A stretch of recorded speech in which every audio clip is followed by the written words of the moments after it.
오늘 출애굽기 12번째인데요.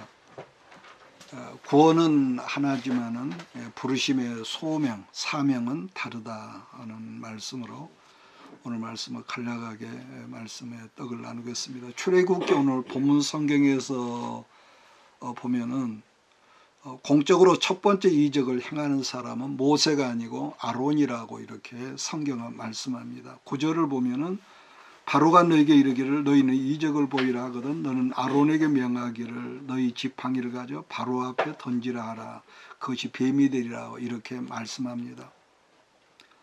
아론의 지팡이가 뱀이 되니까 애굽의 술사들도 흉내를 내서 뱀이 되게 했다고 했는데, 그러나 12절 말씀을 보면은 아론의 지팡이가 술사들의 만든 뱀을 그저 잡아먹었다, 삼켰다는 말씀을 하고 있습니다. 사실 어느 때나 마귀는요 가짜거든요. 근데 가짜인데도 진짜처럼 흉내를 이렇게 낸다는 거죠.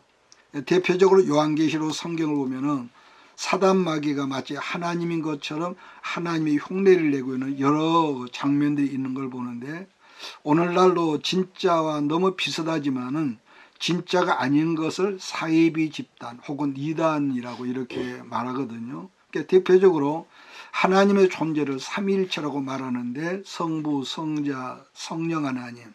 자, 그런데 요한계시록 보면은 흉내를 내는 그 마귀가 있는데 용, 예뱀, 즉 성부 하나님을 흉내를 낸다는 거죠. 자, 그리고 땅에서 올라오는 짐승이 있고 바다에서 올라오는 두 짐승이라고 그러는데 이 셋을 잡아서 성경은 666이라고 그러는데, 그러나 굳이 하나님의 완전한 숫자를 여기서 말한다면은 성경은 777이라고 이렇게 말할 수 있겠죠. 자, 그런데 666은 7보다는 약간 모자라지만은 언제나 비스무리한 것이 666이라는 거죠. 이 세상 모든 짝퉁들이 여러분 그렇거든요. 우리가 어렸을 때는 농사를 지면 들에 가서 어른들과 같이 모내기도 하고 또 이렇게 이 잡초를 뽑았습니다. 그 중에서 가장 우리가 흔하게 속는 것이 벼하고 이 가라지나는 피하고는요 생김새가 너무 똑같아요.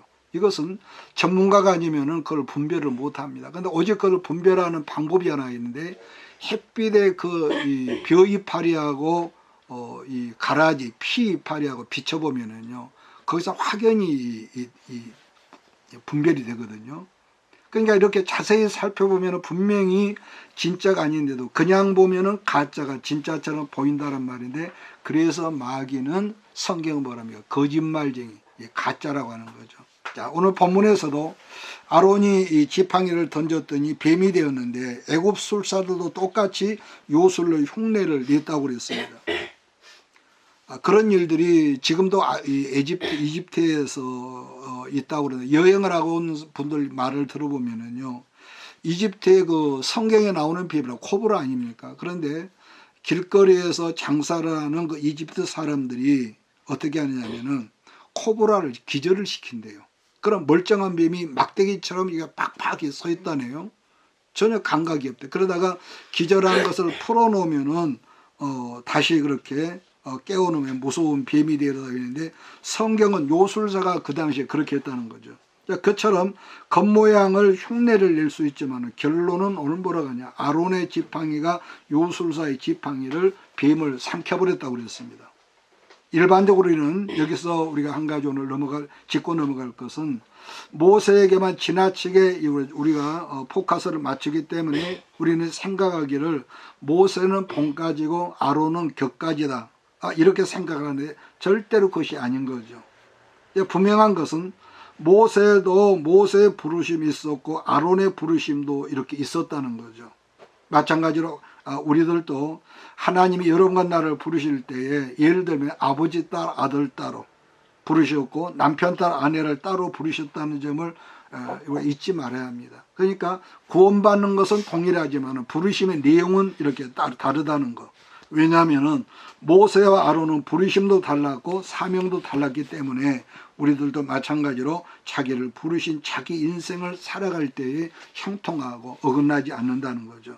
만약에 우리를 부르셨지만은 똑같은 관점에서 우리를 부르셨다면은 하나님 앞에 순전한 나로서는 여러분 살 수가 없을 것입니다. 자, 그러면은 우리가 그런 관점으로 우리가 모든 걸 본다면은 첫째는 환경에 매이고 과거에 매이기 때문에 내가 분명히 하나님께 부르심을 입었지만은 어떤 뭐라 그럴까요? 자꾸 비교를 하니까 나는 예를 들어서 내 아내와 틀려, 나는 우리 아버지와 달라, 이런 비교를 하다 보면은 열등감 때문에 자기로 살지를 못하기 때문에 오늘 메시지는 자기의 지팡이를 들고 살아라, 그런 의미가 됩니다. 만약에 우리들이 여러분과 내가 자기로 살지를 못한다면 얼마나 절망 가운데 있지 않겠습니까? 늘 비교하게 되고, 그래서 부족하면 부족한 대로 자기로 살라는 것이 오늘 본문의 내용으로 우리가 봅니다. 자, 그러면은 모세가 아닌 아론으로 사는 길, 즉 나로 산다는 것이 뭐냐 하는 것인데, 만약에 우리들이 내가 아닌 우리 엄마로, 우리 아버지로, 내 남편으로 이렇게 자꾸 그렇게 산다면은, 인생을 산다면은 가만히 보십시오. 얼마나 비극적 아니겠습니까? 어떤 목사님이 있는데요. 목사님은 아주 유명한 탑이죠. 그런데 그 아들은 같은 목회자지만 그렇지 못하더라고요. 근데 그 아들이 늘 아버지가 비교를 하는 거예요. 아버지는 저렇게 잘 나가는데 자기는 아버지처럼 말도 못하고 아버지처럼 그렇게 어떤 젠틀하지도 못하고, 그러다 보니 아버지를 대하면은 아버지는 좋은데 목사님으로 보면 늘 열등감을 느낀다는 그런 목사님이 있었습니다. 그런데 이분이 언젠가 그것을 깨닫고 나서는 아버지의 부르심이다라고 나의 부르심이 다르지, 생각을 고치면서부터는 그런 열등감의 비교의식이 없어지다, 그런 말을 하더라고요. 그런데 우리가 인류사에서도 보면 그런 비슷한 인물이 있는데요. 19세기 철학자로 덴마크 사람인데 키엘 케골이라는 그 유명한 사람이 있습니다. 이런 경우는 우리들 삶에서도 우리가 자칫 얼마든지 있을 수 있는 일인데, 이 키엘 케골은 아버지의 영향을 굉장히 많이 받았다 했는데, 무슨 말이냐면은 이 키엘 케골의 아버지가 지나치게 양심적이고 지나치게 율법적이었고, 그러다 보니까 뭡니까? 너무 양심이 너무 투명하고 거짓말도 못하고 또 율법적이고, 그러다 보니까 늘 죄인 하다 보니까 어둠이 항상 아버지에게 있었다는 거죠. 자, 그 내면을 제가 그 책에서 본 걸 잠깐 메모를 했는데요. 키엘 케골의 아버지가 항상 어떤 죄책감에 사로잡혀 있었대요. 문제는 그 아버지의 죄책감이 아들, 딸에게 그대로 이렇게 물려줬다는 거죠. 이런 점은 자칫하면 내게도 있겠고 여러분에게도 있을 수 있지만은, 사실 우리들이 한 번 예수를 믿지만은 그 부모들의 그 잘못된 영적 영향력을 자녀들에게 좋은 것도 있지만 나쁜 것도 줄 때가 있단 말이에요. 그렇기 때문에 좋은 것도 주지만은 나쁜 영향력도 우리 자녀들에게 준다는 것을 우리가 항상 잊지 말아야 할 거예요. 특히 어떤 죄책감이나 열등감이 이 키엘 케골의 아버지에게 있었는데, 그 영향력을 아까 말했는데 그 7남매에게 그대로 심어줬대요.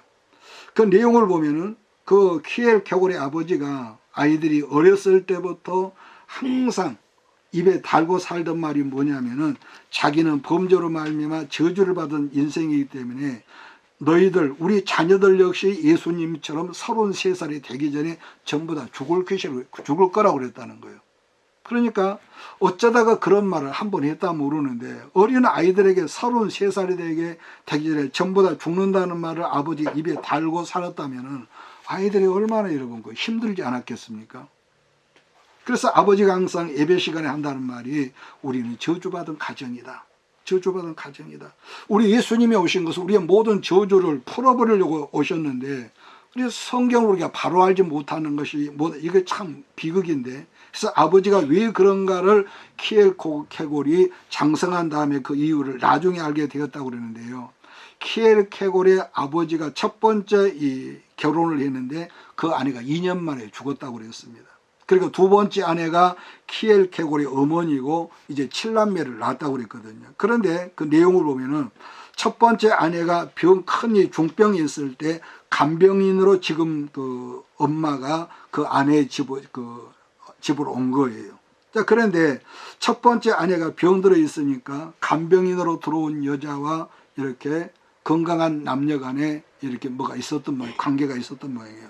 자, 그러던 중에서 첫 번째 아내가 죽었는데, 문제는 둘째 부인과 이 아이를 낳고 결혼하고 살면서도 첫 아내가 살았을 때 지금 아내와 어떤 불륜관계를 맺은 것이 큰 죄책감으로 이것이 남았던 모양이죠. 그런데 그 죄책감을 자기 혼자 회개하고 없애는 것이 아니라 그 죄책감을 7명의 자녀를 낳고 살고 있으면서 계속 그 죄책감을 내죄 그랬다는 거죠. 문제는 아버지 혼자 그 죄책감으로 고민하면 좋겠는데, 온 7남매 그 죄책감을 항상 모여서 예배드릴 때마다 죄책감을 심어줬다는 거죠. 그러니까 반복하지 어쩌다가 한두 번 정도가 아니라 시시때때로 너희들은 33살이 되기를 죽는다, 이렇게 저주의 말을 하니까 그 어두움으로 말미암아 아이들이 어땠을까요? 점령당했을 거 아니겠습니까? 나는 33살 되게 죽어. 우리 아버지가 저주받았다고 그랬어. 그래서 자녀들에게 그 불안함이 현실화되었다는 것인데, 제가 그 책에서 메모를 잠깐 했거든요. 첫 번째 형이 죽은 나이가 12살 때 죽었고, 그 사건이 있었던 3년 후에 누나가 갑자기 경련을 일으키다가 죽었고, 세 번째는 다른 누나가 결혼한 후에 아이를 낳다가 죽었는데 그때가 33살이었대요. 그리고 난 후에 1년 후에 형이 죽었고, 그 다음에 10개월 후에 자기 어머니가 죽었고, 마지막 누나가 마찬가지 33살에 죽었답니다. 그 아버지 입장에서는 딸 셋이 죽고, 누굽니까? 아들 둘이 죽고, 그러니까 첫 번째 아내도 죽고 둘째 아내도 죽고, 남아있는 건 누가 남았습니까? 자기 바로 위에 향하고 키엘 계골 자기만 남아있었다. 그러니까 이렇게 어렸을 때부터 계속 죽음만을 경험한 것인데, 살아있는 사람은 지금 말한 대로 자기 바로 위에 향하고 자기뿐이라는. 그랬으니 이 키엘 계골이 어렸을 때부터 얼마나 불안하고 얼마나 어둡고 무서운 그런 이 생활을 살지 않았겠냐 말이죠. 나중에 그러한 불안과 절망을 벗어난 유일한 길이 예수님을 만나고, 그러니까 예배를 통해서 자기의 어떤 것을 본래가 살아났대요. 자, 그러니까 키엘 계골이 철학자였지만 계속 그가 강조하는 것이 믿음이다. 믿음이라는 강조했었습니다. 절망에 이런 말이 있습니다. 절망에 이르게 하는 무서운 병이 절망은 죽음에 이르게 하는 무서운 병이라는 말도 있지만은, 그 절망을 이길 수 있는 유일한 대안은 예배였고 하나님을 향한 믿음이라고 이분이 그런 말을 책에 썼습니다. 그러니까 철학자였던 그가 말하기를 진리는 두 가지인데, 하나는 객관적 진리고 또 하나는 주관적인 진리가 있다고 그랬습니다. 이걸 쉽게 제가 말하면은, 객관적인 진리라고 하는 것은 내가 해도 참이고 네가 해도 참이라는 거죠. 그러나 반면에 진짜로 중요한 건 주관적인 진리라고 그러는데, 이건 무슨 말이냐면 하나님이 살아계셔서 내 안에 계시다는 것인데, 다르게 말하면 내적으로 내가 하나님 믿어지는 거예요. 객관적이 아니라 믿어지는 거. 자, 그런데 중요한 것은 내적으로 내가 믿어지지만은 주관적인 신앙이 객관적으로 증명한다는 것은 이건 불가능한 거 아니겠습니까? 그런데 주관적인 진리가 왜 중요하지 한다면은, 자기가 믿습니다고 결단하는 순간부터 자기 안에 생명의 에너지가 들어온다는 것이 키엘 콜이 주장하는 이 진리였습니다. 그러나 우리들 스스로를 여기서 잠깐 보면은요, 내가 결단했다고 믿어지는 건 아니거든요. 내가 예수를 잘 믿어야지, 그건 아니란 말이에요. 그러니까 우리가 다르게 말하면은, 믿음이나 사랑은 내가 결단하다고 믿어지는 것이 아니라, 그죠? 내가 누군가를 사랑하면은, 자, 저 사람하고 전혀 상관이 없었는데 저 사람을 사랑하고 내가 좋아하면은요, 나도 몰래 끌리거든요. 그래서 자주 만나지고 차도 마셔지고 데이트도 하고, 그래서 그 사람이 좋아한 것은 나도 좋아해지고. 그러니까 사랑하거나 믿어지면은요, 그 상대를 내가 생각하지 않으려고 해도 사랑하는 마음이 자꾸 생각하고. 여러분 그러지 않습니까? 다시 말하면은, 사랑하거나 믿어지거나 좋아하거나 이러한 현상이 내 안에 생길 때에 우리들이 해야 할 일이라고 하는 것은, 그것을 왜 내가 이런 생각이, 그게 아니라 그걸 내가 수용하고 받아들이라는 거죠. 요한복음은 그것을 영접이라고 그랬거든요. 그냥 키엘 계골의 책을 보면은 그에게는 항상 부정적인 어둠이 있었는데, 아까 그랬죠, 예수를 그가 영접하고 믿으면서부터 그것이 안개처럼 없어졌다고요. 그런 점에서 오늘 모세는 처음 하나님 만났을 때부터 그가 뭐라고 합니까? 나는 입술이 둔한 자입니다. 쉽게 영접을 못했지만, 반면에 아론은 처음부터 명령대로 순종을 잘했기 때문에 비록 그가 나중에 호렙산에서 망령된 짓도 했지만은 이렇게 그 부모된 이가 영접을 시켜 수용을 잘하니까 후손들의 인생에서 아주 풍성해졌고 아론의 가문이 자자손손 영광스러운 제사장 가문이 됐다는 것을 우리는 성경에서 발견하게 되는 거죠. 마찬가지로 오늘 우리에게도 필요한 것이라면은 결단하고 선택한 것이 아니라 언제라도 여러분 하나님 말씀을 들을 때 하나님께서 말씀으로 우리를 찾아오셨을 때에 아멘으로 영접하는 여러분 되기를 바랍니다. 그저 끄떡끄떡 하는 것이 아니라 우리가 반응하거든요. 그러니까 예수님의 요한복음 1장 12절에서 이런 말을 하거든요. 영접하는 자, 곧 그 이름을 믿는 자들에게는. 그 다음에 하나님의 자녀가 되는 권세를 주셨다고 그랬습니다. 사실 여러분도 나 역시도 우린 다요. 그릇은 하나님의 그릇은 그래 빈 깡통에 불과하지. 그럼에도 불구하고 그 빈 깡통과 같은 그릇에 담겨진 것이 뭐냐에 따라서 전혀 다르거든요. 우리 기독교 진리 가운데 핵심이라면은 믿음으로 구원을 받는다고 말하죠. 그러나 보통 분명한 그 의미나 뜻은 모르는 것 같지만은 이것 하나만 붙들면은 된다는 이렇게 말합니다. 뭐냐면은 믿음으로 구원받는다는 말은 우리의 선한 행위가 아니야. 내가 착하기 때문에 구원받고 내가 공부를 많이 했기 때문에 내가 축복을 받았기에 구원받는 것이 아니라 오직 하나님께서 예수를 믿음으로 하나님 앞에 예수를 믿음으로 말미암아 우리가 하나님 앞에 너는 의롭게 되었다는 이것을 여러분 잊지 말아야 할 것입니다. 그러니까 믿음으로 구원받는 핵심적인 구절이라면은 에베소서 2장 여러분 8절로 9절에 보면 이런 말이 있거든요. 너희가 그 은혜를 인하여 믿음으로 말미암아 구원을 얻었나니 이것이 너희에게서 난 것이 아니요 하나님의 기억하십니까? 선물이라 그래놓고 행위에서 난 것이 아니니 이는 누구든지 자랑하지 못하게 함이라 그런 말이 있습니다.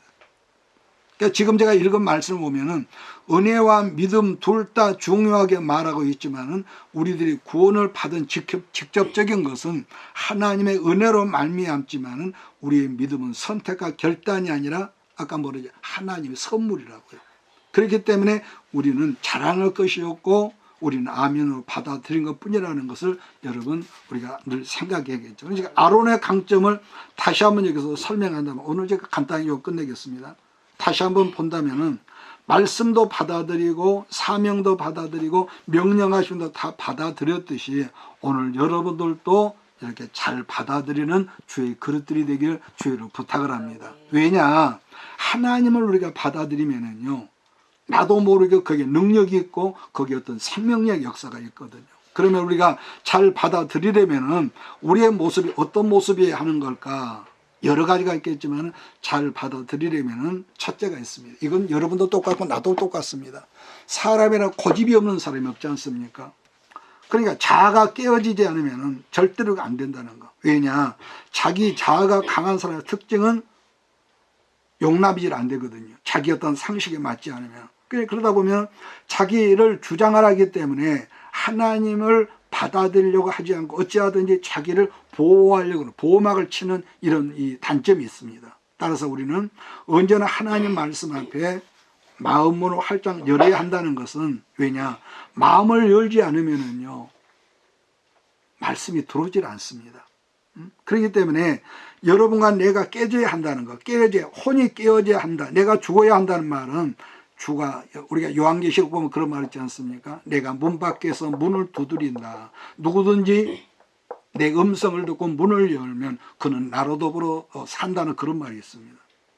그러니까 지나치게 우리가 예민하고 자기가 강한 이런 완벽주의 사람은요, 성장이 없습니다.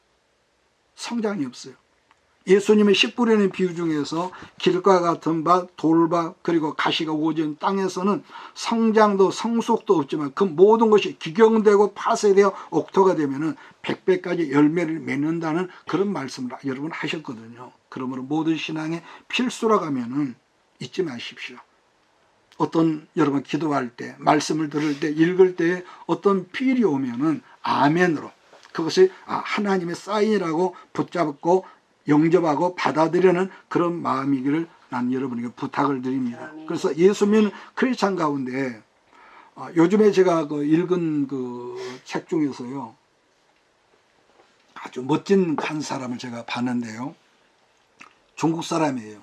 중국계 미국인인데 이 사람이 화물차 큰 고속도로에서 큰 화물차 운전을 하다가 고속도로에서 우리나라처럼 미국은 그렇게 도로 사정이 안 좋은가 봐요. 그래서 양쪽으로 이렇게 서로 가다가 트럭끼리 부딪혀 가지고 사고를 당했는데, 제가 그 사진을 보니까 척추 아래가 없어요. 하반신이 아예 없어. 그 사진을 보면서 야, 사람이 이래도 사는가 보다. 그러니까 먹는 거, 배설하는 거 다른 건 없어요. 그러니까 팔은 멀쩡한데. 그런데 우리는 그런 상황이 되면은요, 거의 다 못 받아들이거든요. 도대체 내가 무슨 죄가 많다고 이런 일을 당했냐면서 보편적으로 하나님을 원망하려 들거든요. 근데 이분은 그처럼 그 모든 불행한 것을요 그대로 받아들이고, 그러면서 하는 말이, 인생이란 살았자 70, 80, 많이 살면 100년이라 하는데 하나님 앞에서 영생이 있지 않느냐, 이분이 하는 말이에요. 그러면서 하반신이 안전이 없는 그런 상황에서 하나님을 원망하거나 누구를 원망하지 않고 열심히 살면서, 우리 같으면 슈퍼마켓, 그 마켓을 하나 열었는데 그 가게 이름이 영어로 번역된 걸 보니까 반쪽 사람 반쪽 가격이라고 이렇게 간판이 이렇게 돼 있어요. 그처럼 하반신이 없는 사람이 가게를 한다니까 온 그 주위에 소문이 들고 나가지고 감동을 받아서 그 가게 영업이 엄청나게 번성한다는 그런 글이었습니다. 그분이 말하기를 하는 말이, 자기가 사는 것 자체가 하나님 메시지라고 그러고요. 왜냐하면은 그 모든 것을 원망하고 누구 때문이라고 수용하고 받아들이다 보니까 원망이 자기 안에서 없어졌다는 거. 그러면 여기서 제가 마무리하는데, 포기하는 것하고 수용하는 거 하는 어떤 차이가 있냐 한다면은, 물론 보기에 따라서 포기라고 하는 것은 내려놓음이라는 것하고 비슷하기도 하겠지만 어쩔 수 없어서 하는 것을 우리는 포기라고 그렇게 말하거든요. 반면에 수용한다는 것은 내가 기꺼이 그걸 인정한다고 받아들인다는, 기꺼이. 우리들이 우리 일평생을 살다 보면은 부부지간이라 할지라도 여러분 그렇습니다. 우리가 젊어서 만났을 때는 서로 없으면 죽을 것 같은 그런 관계라도 부부간에 살다 보면 내가 도무지 용납하기 어려운 어쩔 수 없는 상황이 여러분 오겠지만은, 그럼에도 불구하고 기꺼이 수용하려고 노력하고 자기를 훈련하는 저와 여러분 되기를 주의로 부탁을 드립니다. 여러분 연습하지 않으면요 진보가 없습니다. 절대로요. 그래서 반복합니다. 믿음이란 영접하는 거다. 하나님께 여러분이 주신 모든 것은, 이렇게 가려면 묻겠습니다. 하나님께서 이런 관점에서 여러분에게 주신 모든 것, 건강, 어느 것 모두 영적인 것 모든 것이 좋은 것이라는 걸 여러분 믿습니까? 앞으로도 좋은 것 주실 것을 믿으시기를 바랍니다. 그래서 그러한 마음 자세가 바로 영접하는 자세거든요. 그래서 하나님은 그렇습니다. 나보다 나를 더 잘 아시는 분이거든요. 사실 지금 내가 살고 있는 이러한 모든 환경은 내가 원하는 것이 아닐지라도 이런 상황, 여기에는 분명히 우리 하나의 기쁘신 뜻이 있는 것을 나는 인정하고 나는 믿습니다. 그렇기 때문에 원망이 없는 거죠. 때로는 탄식이 나오지만. 그래서 하나님의 기쁘신 뜻을 우리들이 수용하지 않는다면 아까 말한 대로 언제나 불평과 원망과 탄식뿐일 것입니다. 그래서 하나님과 나의 관계, 그러니까 나와 이웃과의 모든 관계를 내가 수용하지 못한다면 그 사람은 결국은 어떻게 될까요? 애돌토리밖에 안 될 것입니다.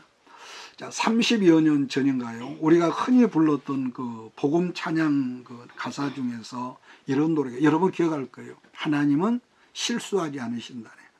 그 노래를 제가 한번 적어봤는데요. 가사 내용이 이렇죠.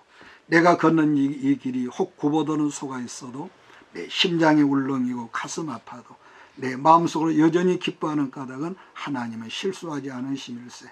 내가 세운 계획이 혹 빗나갈지 모르며 나의 희망 덧없이 쓰러질 수 있지만 나 여전히 인도하시는 주님을 신뢰하는 까닭은 주께서 내가 가야 할 길을 잘 아심일세. 어두운 밤, 어둠이 깊어 날이 다시는 밝지 않을 것 같아 보여도 내 신앙 부여잡고 주님께 모든 것 맡기리니 하나님을 내가 믿음일세. 지금은 내가 볼 수 없는 거 너무 많아서 너무 멀리 가물가물 아른거려도 운명이 오라 나 두려워 아니하리. 만사를 주님께 내어 맡기리. 차츰차츰 안개는 거치고 하나님 지으신 빛이 뚜렷이 보이리라. 가는 길이 온통 어둡게만 보여도 그 다음에 하나님은 실수하지 않음일세. 이 노래를 제가 한번 어제 제가 뭐 이렇게 불러봤습니다. 여러분 누구나 좋아하는 돈은요 그런 것 같아요. 우리는 생활이 어려울 때마다 경제적인 것이 얼마나 간절하거든요. 근데 중요한 것은 우리가 없을 때는 그러지 어느 순간에 물질이 앞으로 여러분 보십시오. 아무리 재물이 많고 여유자금이 있어도요 돈을 통해서는 인생이라는 것은 어느 순간은 되겠지만은요 절대로 평안이 없다는 거예요. 왜냐하면은 욕심이 자꾸 생기거든요. 욕심이 생겨. 없을 때는 이 문제만 해결되면 될 것 같지만은 그 문제가 해결되면은 욕심이 생기고.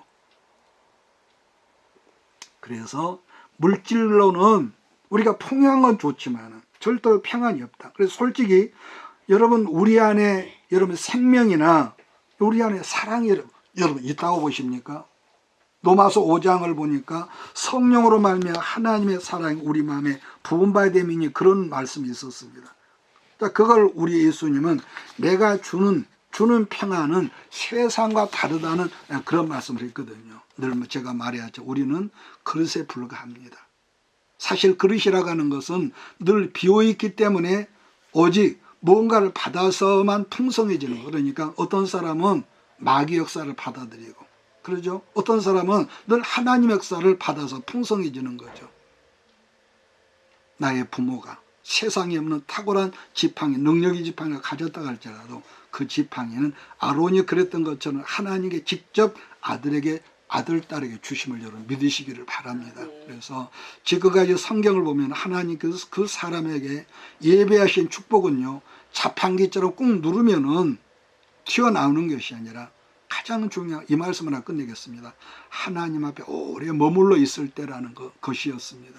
저도 늘 기도하는 삶을 산다 하지만은 늘 해왔던 기도 생활도 뭐 오래 하지 기껏 1시간 아니면 뭐 2시간 그렇게 기도하지만은 기도 생활 어떤 때는요 늘 술수소리 했던 기도 어떤 때는요 기도가 딱 막혀가지고요 어떻게 기도가 안 나와요. 어떻게 기도할 줄 몰라. 그냥 멍청이 앉았다가 기도의 자리에서 일어설 때가 있거든요. 그랬을 때 제가 이 서재시 들어가서 성경을 펴보면 이런 말이 있습니다. 로마서 8장 여기만 우리 같이 읽고 오늘 간략하게 마칩시다. 로마서 8장 26절 27절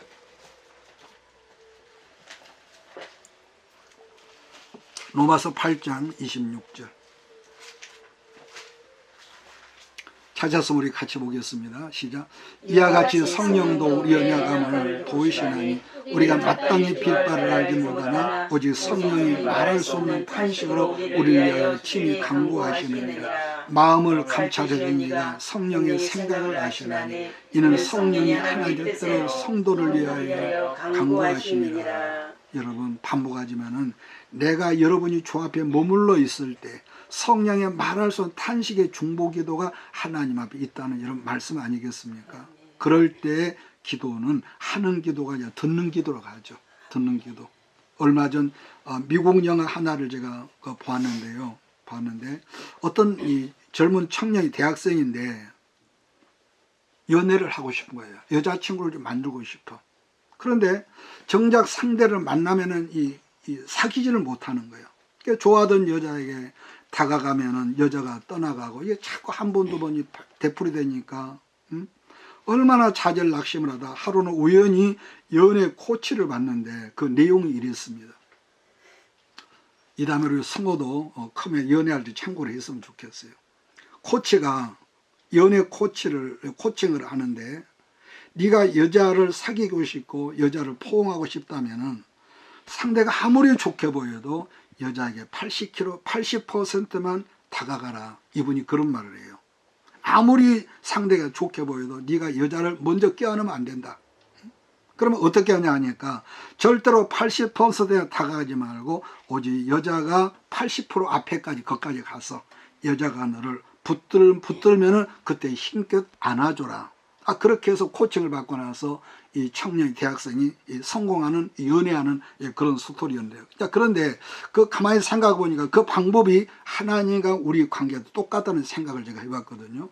우리들이 하나님께 다가갈 때도 평소 습관처럼 어떤 사람 막 기도한다면 막 소리만 지르고 울고 불고 동네가 떠나가도록 그렇게 하는 게 아니라 그냥 어쩔 때는 하나님 앞에 그냥 잠잠히 머물러 있는 겁니다. 머물러 있는 거예요. 이런 말이 있습니다. 기도는 길어도 응답은 잠깐이라, 응답은 순간이라고. 머물러 있으면. 그래서 우리도 지금 한 분 하나님을 모시고 예배 자리에 앉아 있지만은 여러분에게 주신 지팡이, 그리고 나에게 주신 지팡이가 다르고 여러분 각자에게 주신 지팡이 다르다는 이 말을 잊지 말고, 누구하고 비교도 하지 말고, 그래서 오직 하나님 앞에 앉아 있고 여러분이 주신 그 사명의 지팡이를 잡고 있을 때 어느 순간에 하늘이 열리는 복된 역사가 나타날 줄 믿습니다. 오늘은 여기까지 끝내겠습니다. 기도하겠습니다. 이것이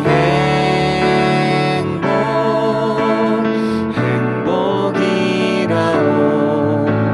세상은 알 수 없는 하나님 선물. 이것이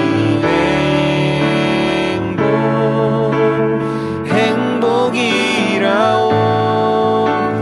하나님의 자녀로 살아가는 것, 이것이 행복이라오.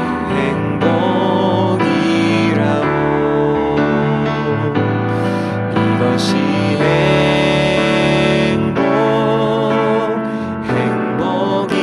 행복이라오. 세상은 알 수 없는 하나님 선물. 이것이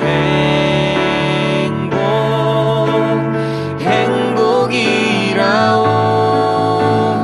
하나님의 자녀로 살아가는 것, 이것이 행복이라오. 이것이 행복이라오.